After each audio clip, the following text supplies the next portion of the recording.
atau istirahat total, berbaring total, hanya nonton TV, hanya nonton film, tapi itu malah justru memperlambat dari proses pemulihan atau recovery.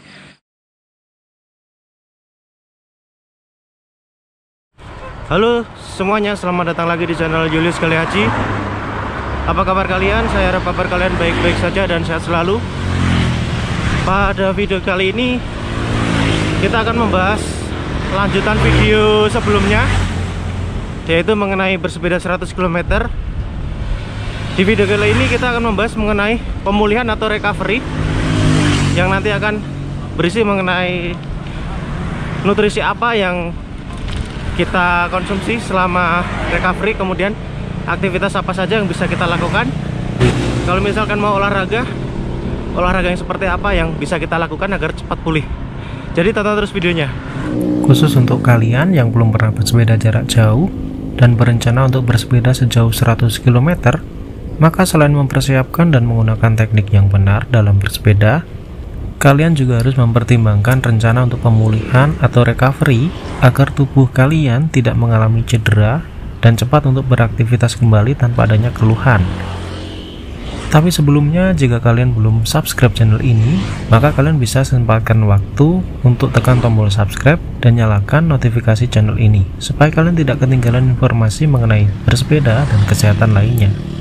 Yuk kita langsung aja ke pembahasan video.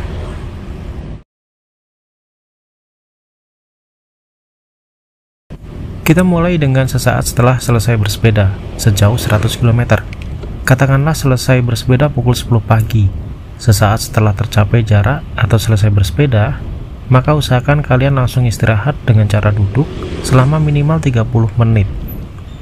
Biarkan keringat yang ada di tubuh kalian kering atau hilang sendiri. Jangan menggunakan kipas angin atau pendingin udara lainnya, karena tubuh kalian saat ini sedang panas-panasnya akibat dari pengaruh metabolisme tubuh kalian dan panas lingkungan.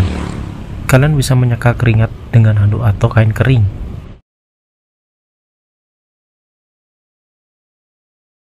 Satu sampai 3 jam setelah bersepeda, kalian usahakan konsumsi cukup minum, terutama sebisa mungkin minum minuman berelektrolit. Tapi jumlah minuman elektrolit pasca bersepeda jarak jauh tentu jumlahnya tidak sebanyak seperti saat bersepeda. Jika saat bersepeda kalian bisa menghabiskan sekitar 2-3 liter minuman mengandung elektrolit atau minuman isotonis, maka setelah bersepeda, kalian cukup minum 500 cc saja. Kalau kalian mau yang alami, bisa dengan kelapa muda yang diberikan campuran perasan lemon atau perasan jeruk.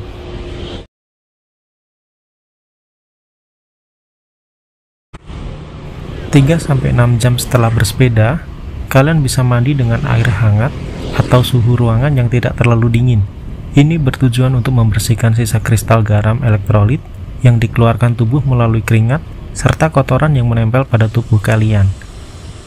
Penggunaan air hangat karena tubuh kita sampai saat ini bisa saja masih panas akibat dari metabolisme yang masih berlangsung.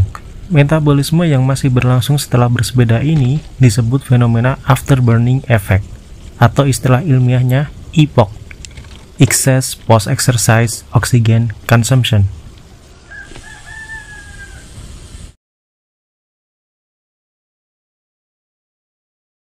Enam jam setelah bersepeda jarak 100 km, kalian beristirahatlah yang cukup.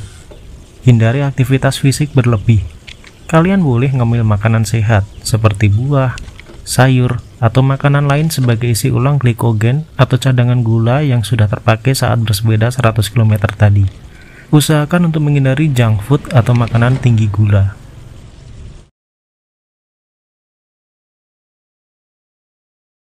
Esok pagi setelah bersepeda 100 km, jika kalian baru pertama kali bersepeda jarak jauh, kalian bisa saja merasakan sensasi nyeri otot pada kedua kaki, paha, pinggul, kemudian perut dan bokong. Rasa sakit ini disebut dengan DOMS atau Delayed Onset Muscle Soreness. Dan karena rasa sakit itu, kebanyakan dari kalian akan memutuskan untuk beristirahat atau rest day pada hari berikutnya setelah bersepeda 100 km. Tentu hal ini boleh kok, apalagi jika kalian baru pertama kali bersepeda jarak jauh. Tapi perlu dicatat, istirahat total atau rest day yang hanya berisi rebahan, nonton film, nonton TV, main game, dan minim aktivitas fisik lainnya ini malah akan memperlambat proses pemulihan dari rasa nyeri otot tadi. Jadi jika kalian pengen segera pulih dan bisa beraktivitas atau bersepeda lagi di hari berikutnya, maka lakukan active recovery di sore hari berikutnya setelah kalian bersepeda jarak jauh. Active recovery ini berarti kalian tetap melakukan aktivitas fisik seperti jalan kaki, jogging yang ringan, atau bersepeda intensitas rendah atau intensitas 60-70% dari kapasitas denyut jantung kalian, dan durasinya tidak perlu lama-lama. Dengan durasi 30 menit saja itu sudah cukup. Alasan tetap bergerak ini baik karena tubuh kita akan membuang timbunan sisa metabolisme di otot yang menjadi penyebab rasa nyeri itu tadi kan, yaitu membuang asam laktat yang merupakan limbah metabolisme dari pemecahan karbohidrat. Untuk pembahasan lengkap mengenai active recovery ini, kalian bisa tonton video saya sebelumnya, yang linknya ada di pojok kanan atas atau di dalam deskripsi. Baiklah teman-teman, jadi seperti itu tadi. Ketika kita melakukan recovery ride, maka kita usahakan untuk jangan terlalu ngoyo. Usahakan untuk denyut jantung kalian masih di rentang 60-70% dari denyut jantung maksimal kalian. Ini untuk saya yang denyut jantung maksimal saya 192 kali per menit, maka ini sekitar di 113 sampai dengan 134 bait per menit. Jadi usahakan untuk di bawah itu atau di rentang itu saja. Kemudian untuk sepeda, kalian bisa menggunakan sepeda apapun atau aktivitas apapun. Jadi nggak harus bersepeda, kalian bisa jalan kaki atau jogging yang ringan. Jadi untuk active recovery ini sangat bagus sekali agar kalian bisa cepat pulih. Ini berdasarkan dari penelitian ya. Jadi ada yang pilih resting day atau istirahat total, berbaring total, hanya nonton TV, hanya nonton film, tapi itu malah justru memperlambat dari proses pemulihan atau recovery. Nah, kalau kalian mau lebih cepat ya tadi itu dengan recovery ride atau dengan active recovery yang lain seperti jogging, kemudian jalan kaki, itu boleh banget. Minimal kalian melakukan 30 menit sampai 45 menit aja. Jangan terlalu lama, karena kalau terlalu lama ya sama aja, nanti jadinya malah tambah capek. Terus untuk di sini saya sekalian refreshing ya. Jadi nggak cuma olahraga, ini juga olah pikiran juga. Ini tempatnya di waduk beton, ini di Ponjong.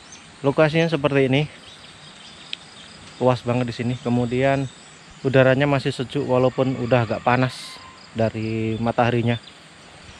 Kebetulan masuk sini pakai sepeda hybrid ini, sepeda hybrid yang basicnya ini MTB.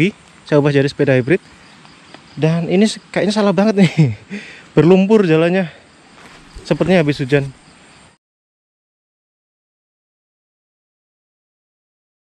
Oke, lanjut. Selama waktu pemulihan, perhatikan tubuh kalian ya. Jika kalian ada keluhan seperti nyeri pada dada, kemudian nyeri punggung kiri atas, ulu hati yang menjalar sampai lengan kiri dan dagu, diikuti dengan berkeringat tanpa aktivitas atau istilahnya keringat dingin, lalu nafas pendek dan sesak, kalian sebisa mungkin follow up dengan periksa ke fasilitas kesehatan terdekat. Karena itu merupakan tanda gejala serangan jantung. Karena selama bersepeda sejauh 100 km memang berat untuk kebanyakan orang. Apalagi kalau sebenarnya kalian mempunyai masalah medis yang tidak kalian ketahui atau bahkan rasakan sebelumnya. Contohnya darah tinggi. Kebanyakan darah tinggi tidak akan dirasakan oleh penderitanya. Oleh sebab itu, penyakit ini disebut sebagai the silent killer atau pembunuh yang diam-diam, karena sangat mematikan, baik itu menyebabkan stroke perdarahan di dalam otak atau menyebabkan jantung bekerja dengan ekstra keras. Jadi jika kalian feeling not well atau ada keluhan sesuatu, jangan ditahan ya, sebisa mungkin follow up. Dan jika sebelumnya kalian ada masalah kesehatan, maka jangan memaksakan untuk bersepeda 100 km, kecuali kalian sudah berkonsultasi dengan dokter kalian dan mendapatkan lampu hijau. Baiklah, saya rasa cukup untuk pembahasan pemulihan setelah bersepeda 100 km ini. Jika kalian temukan video ini bermanfaat atau menarik, kalian boleh tekan tombol suka. Jika ada dari kalian yang mau bertanya atau berbagi pengalaman, boleh banget kalian tinggalkan di komentar. Tonton juga video saya sebelumnya, yaitu persiapan bersepeda 100 km dan memulai bersepeda 100 km. Untuk kalian yang sudah mendukung saya dan channel ini, terima kasih banyak. Salam sehat, salam goes, tetap semangat.